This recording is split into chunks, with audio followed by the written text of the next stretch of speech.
বহুত দিনৰ পৰা আপোনালোকে মোৰ বহুত নিউজ শুনি আছে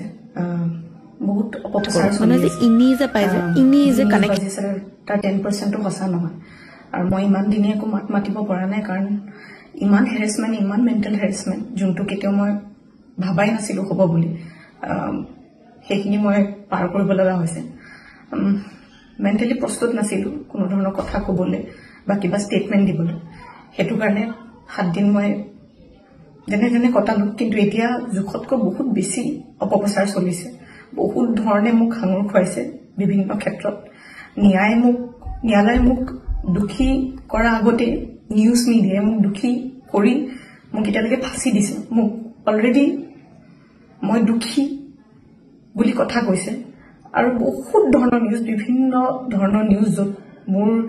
কেছটোৱে ট্ৰেডিঙৰ ওপৰত আছিলে কিন্তু এতিয়া কেছটো অকল মোৰ ওপৰত হৈ গ'ল আজি ফাইনেলি বহুত দিনৰ পিছত সাহস কৰি মই সাৰেণ্ডাৰ কৰিব ওলাইছো মই ফুল কোঅপাৰেট কৰিম পুলিচৰ লগত ইমান দিনে কৰিব পৰা নাছিলো মই পলাই ক'তো থকা নাই মই লুকাই আছিলো অকণমান মই পৰা নাছিলো সহ্য কৰিবলৈ ইমান সহজ নহয় নিউজ এটা শুনি থকা বা নিউজ এটা কৰি থাকিলে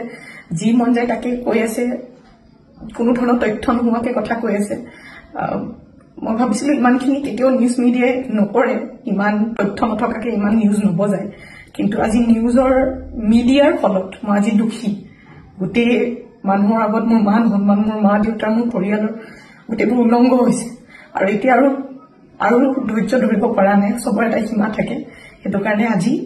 মই সাৰেণ্ডাৰ কৰিম আৰু মোৰ বিশ্বাস যে তথ্য